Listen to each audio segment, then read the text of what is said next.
Hey man, listen, you know I had to come back down here. Hey, so I want to talk about Terry Kennedy. Why? Why am I this late to the game? Oh, damn, that's good. Yo, drink some of this. Dr. Pepper cream soda, man. These motherfuckers need to pay me too.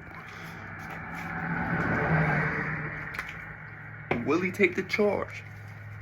Anyway,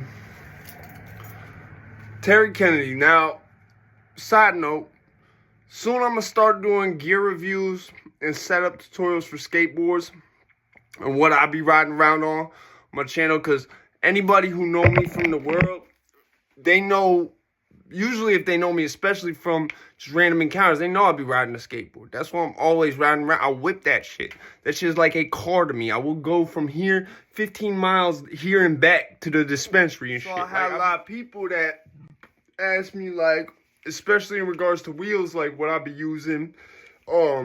That's usually from other skaters, like, who I guess are probably sort of newer to this shit, because I've been doing this shit, like, since I was a little ass kid. I'm not no Tony Hawk. I'm not gonna fucking lie to you.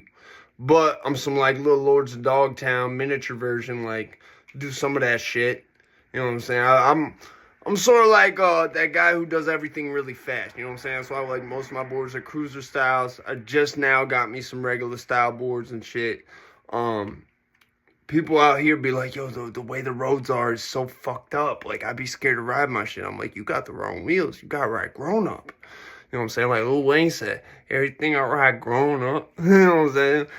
Instead of the 26s, man, it's the 55s and up. At least. And you got to have that 81A or that 78A durometer. I don't know about that. Anyway, getting back on topic. Terry Kennedy. So yeah, that's why I'm doing this now, because I realized I could sort of segment into some other shit by just doing that. So Terry Kennedy beat another skateboarder to death over a female. It's always over a fucking bitch these days, man. I don't fucking get it. No disrespect to no women. I use that term as almost like a term of endearment. You see what I'm saying? Like, yeah, over a fucking bitch. These motherfuckers, I don't know exactly what happened, but Terry beat that motherfucker to death. Apparently, that's what they're saying. Guess it, like, stemmed from, like, I don't know if they was, like, I know it involved a bitch. This is so long ago.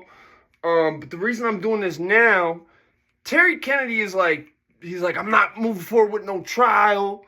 Like, I don't even have legal representation. I don't want to put. So at first I was like, yo, why don't he just, like, fire his representation and represent himself? Now I was like, wait, his whole thing is he doesn't want to represent himself and he doesn't have enough money for a paid attorney. Or so it seems. I'm not going to say that. But so I realized I can actually give Terry some advice. Disclaimer. Not encouraging no violence against anybody. Not condoning it. Not saying anyone should go out and attack anybody, period. Not nobody, period, who works in a courthouse or anything. Okay? I'm not... Disclaimer, I really put that in there. I'm not saying to Terry or anybody to go do some violent shit to motherfuckers at a courthouse, period. But I am going to say that I know from my personal experience, when I was 20, I got into it with a not real estate, it was real estate patent attorney. I think they're like sort of the same thing. This dude who worked in the courthouse basically is like a representation. He worked in the courthouse though, it was Danbury Courthouse. Basically, I beat his kid up in his house. That's third party, because it's his dad who works in the courthouse. Ever since then, if I did not want to hire a lawyer, the state had to hire out for me. So they basically would have to go, like, for example, I had this one dude, Stuart Hawkins. He helped me beat a fucking case. This is the only time I ever used that shit. And they called it a special public defender because it's not somebody who works in the courthouse. They are from a private firm. And this dude, Stuart Hawkins, he was actually...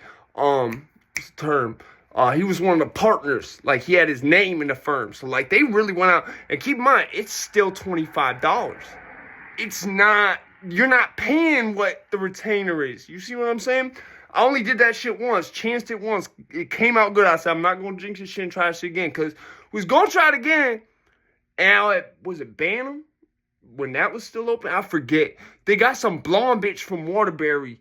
And I had like a Legally Blonde on crack vibe from her, and I did not like it. And I was like, no. We're gonna go get someone else. We're gonna go pay for them this time.